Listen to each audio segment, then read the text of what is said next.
995. അതിനെന്താ ഇതിന് 600 സംതിങ് ആണ്.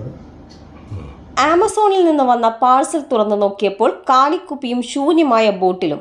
ഏതാനും ദിവസം മുമ്പാണ് ചങ്ങരംകുളത്തെ ആബിൽക്യൂർ ആശുപത്രിയുടെ മാനേജറായ ഹക്കീമിന് 950 രൂപയുടെ പാഴ്സൽ വന്നത്.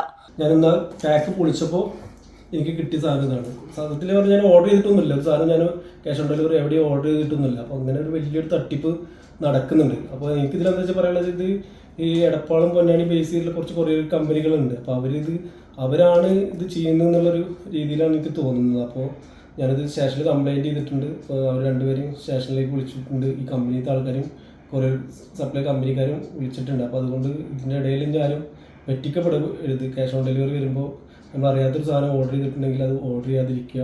ഹക്കീം സ്ഥലത്തില്ലാത്തതിനാൽ പണമടച്ച് ജീവനക്കാർ പാഴ്സൽ വാങ്ങിവെച്ചു. ഹക്കീം എത്തി പാഴ്സൽ പൊട്ടിച്ചു നോക്കിയപ്പോഴാണ് ഹക്കീം ചതിയിൽപ്പെട്ട വിവരം അറിയുന്നത്. കഴിഞ്ഞ ദിവസവും ഹക്കീമിന് സമാനമായ പാഴ്സൽ എത്തി. 650 രൂപ അടച്ച് കൈപ്പറ്റണമെന്ന് പറഞ്ഞതോടെ ഹക്കീം തന്ത്രപൂർവ്വം പാഴ്സൽ പൊട്ടിച്ചു നോക്കുകയായിരുന്നു.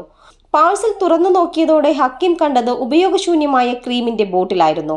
ഉടനെ തന്നെ പാഴ്സലുമായി വന്ന യുവാക്കളെ തടഞ്ഞുവെച്ച് ചങ്ങരംകുളം പോലീസിൽ വിവരം അറിയിക്കുകയായിരുന്നു.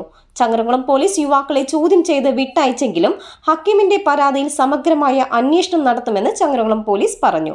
പലപ്പോഴും ആമസോണിൽ നിന്ന് ഓർഡറുകൾ നൽകാറുള്ളതുകൊണ്ടാണ് ആദ്യം കബളിപ്പിക്കപ്പെട്ടതെന്നും പിന്നീട് ജാഗ്രത പുലർത്തിയതുകൊണ്ടാണ് തട്ടിപ്പ് തിരിച്ചറിഞ്ഞതെന്നും ഹക്കീം പറഞ്ഞു. CNTV ചങ്ങരംകുളം.